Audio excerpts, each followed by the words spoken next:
Welcome to Coins World. Today, we explore the 1976 Jefferson nickel, a vital aspect of American numismatics, representing economic and historical significance. Historical backdrop of the United States during the mid-1970s. This episode will cover everything you need to know about this particular coin, from its inception and design to the various mint marks production numbers, and more. We will also explore the historical context in which it was struck, the intricacies of the minting process, the different varieties known to collectors, and the specific features that make the 1976 Jefferson nickel a coin worth understanding and potentially adding to your collection. The Jefferson nickel series began in 1938, replacing the Buffalo nickel, which had been in circulation since 1913. The change came as part of a design competition held by the United States Mint, which resulted in the selection of artist Felix Schlag, whose design featured a left-facing portrait of Thomas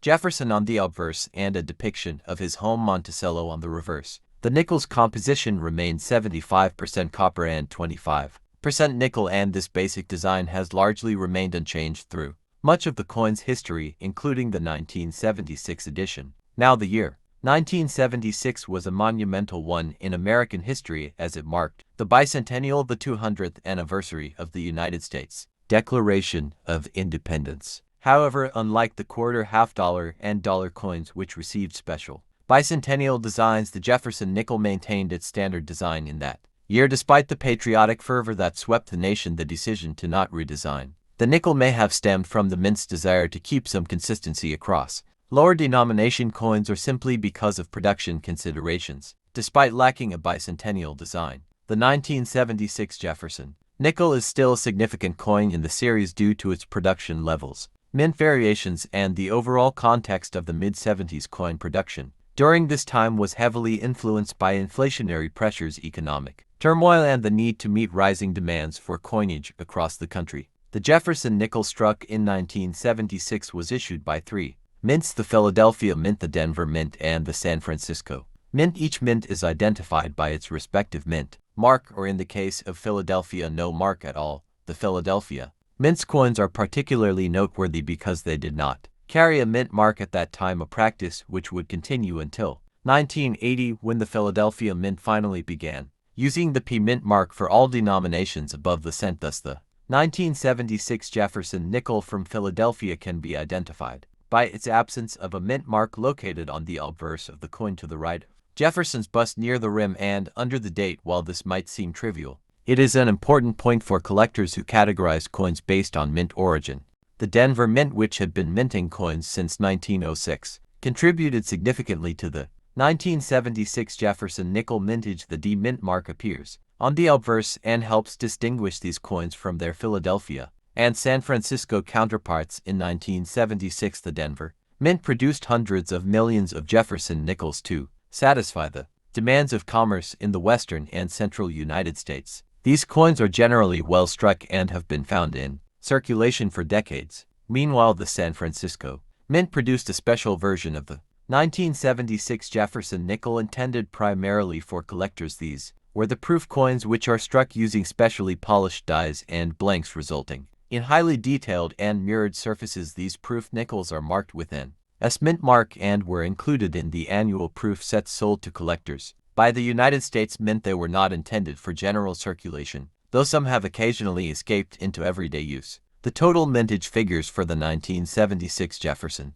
nickel were substantial, with the Philadelphia Mint producing over 367 million coins, the Denver Mint striking more than 568 million, and the San Francisco Mint adding approximately 4 million proof coins. These numbers indicate just how important the nickel denomination was during that time, as coin-operated machines, public transportation systems, and daily commerce relied heavily on these coins. An interesting aspect of the 1976 Jefferson nickel is the attention collectors pay to die varieties and minting errors. Coins struck with rotated dies, double strikes, off-center strikes, or die clashes are particularly sought after by specialists within the numismatic community, and the 1976 issue has its share of such varieties. Collectors also look for full steps on the Monticello reverse, which indicate a strong strike, and clear die when 5 or 6 steps at the base of Monticello are fully visible. These coins command a premium, especially in uncirculated condition. Full steps designation is one of the most critical features for Jefferson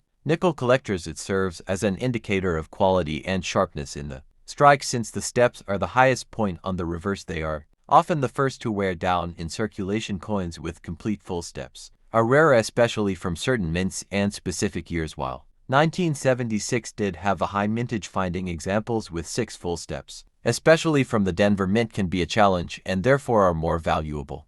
The Jefferson nickels designed by Felix Schlag was altered slightly over the years, but the basic elements remained intact through 1976. Some changes were made in the relief of the portrait and the sharpness of Monticello's details, especially in response to criticisms regarding the original design's lack of clarity and poor wear characteristics. Over time, engravers at the Mint made modifications to improve the coin's appearance in circulation while still respecting Schlag's original intent. Felix Schlag himself was an immigrant from Germany who won the 1938 design competition with his depiction of Jefferson based on a bust by sculptor Jean-Antoine Houdon. His original reverse design was rejected, however, and he was required to submit a new version, ultimately choosing Monticello, which was deemed more appropriate and recognizable to American audiences. Schlag's initials were not included on the coin until much later, being added in 1966 on the lower right of Monticello, where they remain to this day.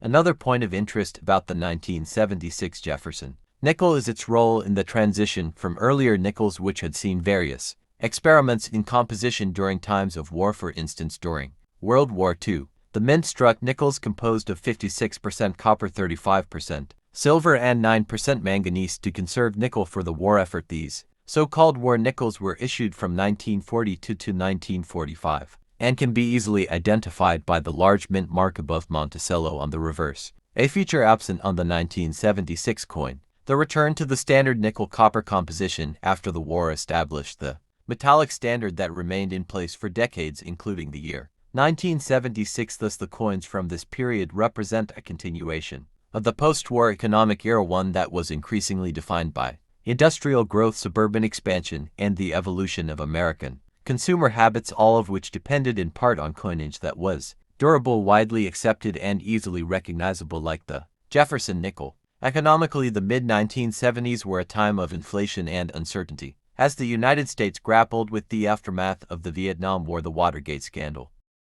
It is also worth noting that while the Jefferson nickel has often been viewed as a workhorse coin for circulation, it has also found a place in the hearts of collectors because of its longevity and the story it tells about the American experience. Coins are more than just metal discs, they are miniature time capsules reflecting the culture, politics, and values of their time, and the 1976 Jefferson nickel is no exception. As we delve further into the details of this coin, it is important to consider the condition in which these nickels are collected. Grading plays a major role in determining the value of a Jefferson nickel, with higher grades being more desirable to collectors. Uncirculated examples, especially those graded MS65 or higher by services like PCGS or NGC, can command a significant premium, especially if they exhibit full steps on the reverse. The importance of coin preservation becomes evident when studying the Jefferson nickel, since circulation can quickly erode the finer details of the design. Collectors often seek examples that have been stored carefully or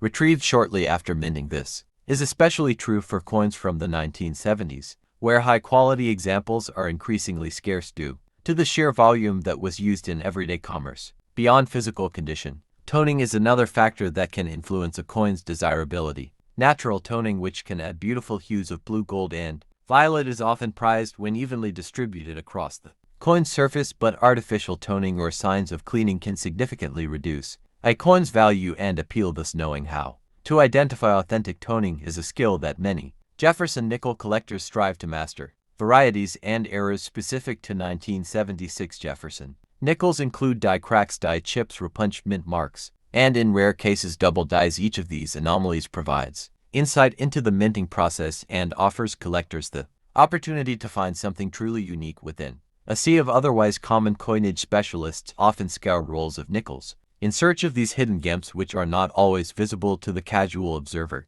One famous aspect of the Jefferson nickel series is its affordability. Collectors can assemble a complete date and mint set without spending a fortune, which makes it an attractive entry point for new numismatists. The 1976 coin fits nicely into this framework, offering both high mintage examples for budget-conscious collectors and condition rarities for more advanced enthusiasts.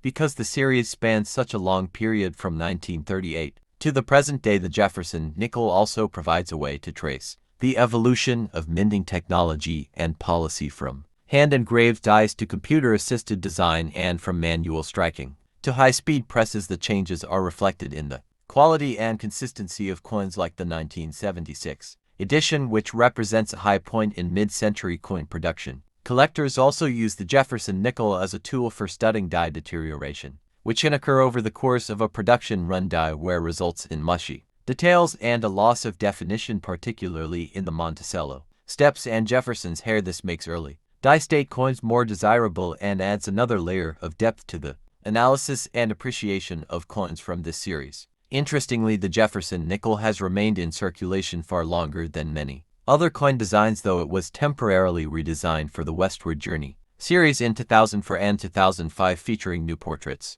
and reverse scenes commemorating the Lewis and Clark expedition. The original Schlag design was restored in 2006 with a modernized portrait. The 1976 coin thus serves as part of the uninterrupted pre-redesign lineage. Collectors who focus on year sets often include the 1976 Jefferson nickel alongside other coins from that landmark year, though it did not receive a special reverse or dual date like the quarter, half dollar, or dollar. It remains an essential part of understanding the full range of coinage from the American bicentennial year. Completing such a set offers a holistic view of 1976 through the lens of United States mint products. The Jefferson nickel has also featured in numerous coin folders, albums, and educational sets, making it a familiar sight to generations of Americans who began their coin collecting journey by filling slots for each year and mint mark. The 1976 edition is one of the more accessible entries, yet still offers layers of interest when studied closely under magnification and within the